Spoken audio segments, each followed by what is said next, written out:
Hey there, travelers! Welcome back to Carried Away Travels. If you're planning a trip to Iceland, you're probably hearing a lot about the Golden Circle, but may not know exactly what it is. Well, I'm here to tell you exactly why this route is one of the biggest highlights in the entire country. We are talking powerful waterfalls, soaring geysers, incredible scenery, and even a hidden gem that I'm going to share at the end that you are not going to want to miss. So if you're ready to dive into a Golden Circle adventure, let's go.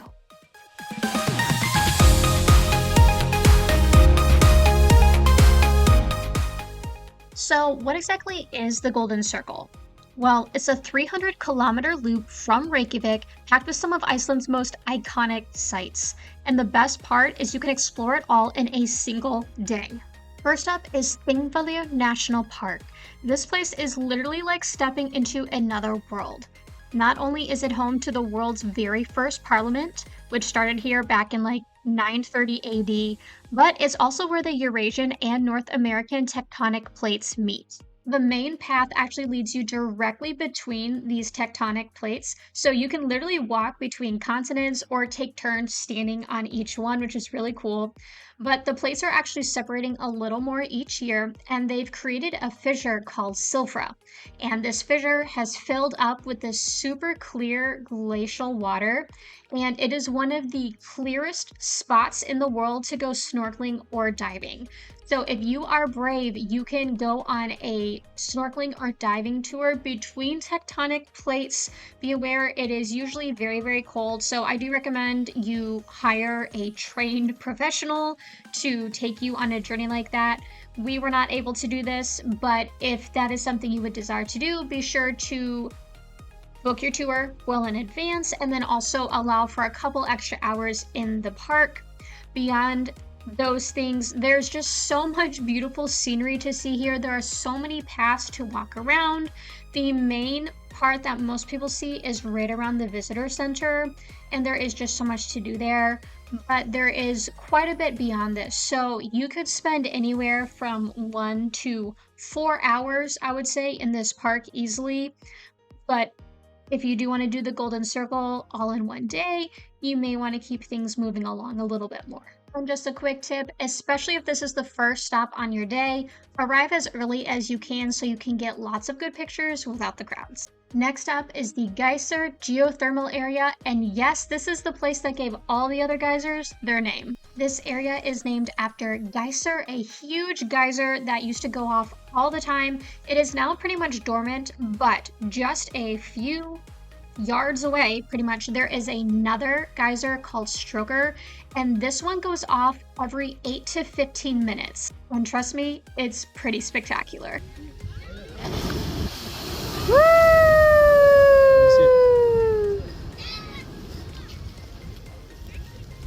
That's insane. After you see Strokkur erupt, you can wander around and check out a number of different hot springs and thermal pools in the area. You can even check out the bowl of the original geyser just a little ways down the path, but be sure to stay on the designated paths here because the geysers are beautiful, but they're also dangerously hot, and you do not want to accidentally fall in or damage the area around them. It does tend to be very wet and muddy here just from all the mist and spray from the hot springs, so I highly recommend you wear good boots while you explore just to keep your feet dry. You may want to stick around for a few different eruptions just to get that perfect shot, but when you're done, if you're hungry at this point, which I kind of assume you will be if you're doing this in a day, there is a little center on the other side of the road with several restaurants and some shopping.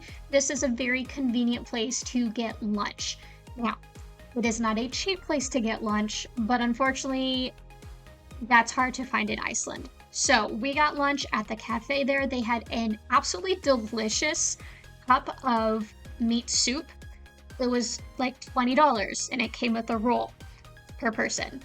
So unfortunately, that's kind of what Iceland is typically like. Every time we bought a bowl of soup, it was $20.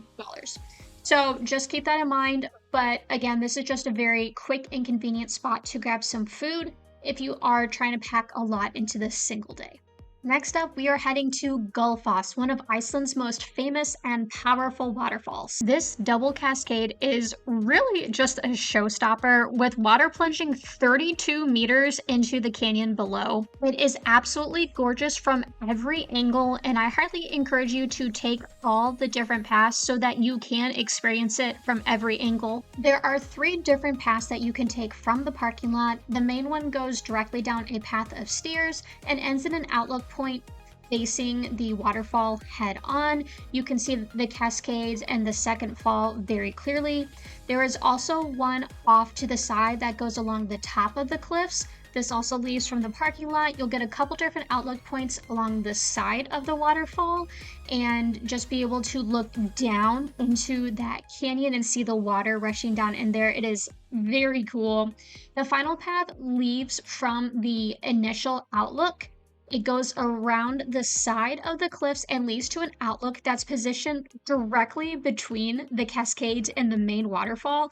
And it is absolutely awesome. But keep in mind, it is closed during winter and cold weather because it is like an ice hazard, so you may not be able to take that path if you visit during the winter. By the way, if you are a waterfall chaser like me, but maybe you're trying to pack a lot into your Iceland trip, you may be interested in the video that I released last week on 5 no-hike waterfalls in Iceland. They are all right along this west coast within a few hours of each other, and you can see all of them within just a minute or two of the parking lot. So they're very accessible and very easy to fit in on a tight schedule. All right, so Þingvellir, Geyser, and the Gullfoss Waterfall are the 3 official stops on the Golden Circle.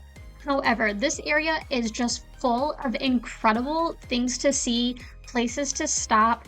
You could pack so much into a day or even a week around this area. However, I do have one specific recommendation to add to your Golden Circle adventure, and that is the Secret Lagoon. Especially if you're craving some relaxation after a full day of exploring, the Secret Lagoon is the perfect place to go.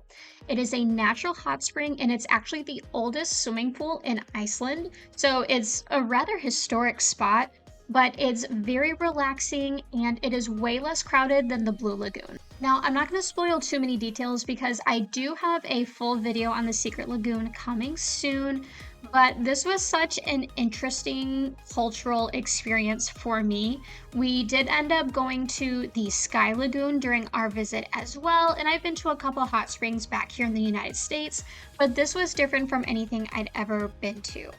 The hot springs has a little welcoming center right beside them, and when you check in, they'll make sure that you have towels, explain to you the process that you need to go through before you get in the water to make sure they can keep it clean, and then you'll get in your swimsuit and you basically step right outside and almost directly into the hot spring. They do have some pavement around the side, kind of like a swimming pool. There's not really too many places to put your towel, but it is pretty uncrowded, so you don't really have to worry about keeping track of your stuff. Now, unlike some of the more popular lagoons in Iceland, this is less of an experience than, say, Sky Lagoon or the Blue Lagoon, but it is very relaxing. The waters here are fed directly from hot springs that are bubbling all around behind this pool. So every time they go off, you can feel the rush of hot water coming back into the main pool, keeping things nice and toasty. We visited in April, and as you can see from the videos, there was still snow all around, so it was very cold outside, but it was very nice and toasty in this pool. The water was extremely clear, and something that I did find very interesting is that it was a completely natural bottom. So there was like black rock down at the bottom here, and there was a decent bit of algae floating around, which was not my favorite part, but it was all kind of part of the whole experience. And if you're up for a little walk after you're done soaking in the hot waters, there's also a path that leads you around past all those different hot springs so you can get a closer look. So when is the best time to explore the Golden Circle? Well, honestly, you can go Anytime. They do a really good job of keeping the roads clear, so it doesn't really matter what season you go. But if you want to avoid the crowds on any given day, early morning or late afternoon is your best bet, especially during those summer months when the daylight just lasts forever. Also, if you're driving yourself, be prepared for changing road conditions, especially in the winter, and pack layers because Iceland's weather can be pretty unpredictable. And that is a wrap on our Golden Circle adventure. Whether you're interested in waterfalls or the geysers or other scenery, like there is really something on this route for everyone. Thank you so much for watching this video. I hope you enjoyed it. If you have any questions or want to share comments about your own Icelandic adventure, please drop that down in the comments section below. I would love to hear from you. As always, if you would like to read more about this road trip, I have a full written blog post on my website at www.cochranwriting.com.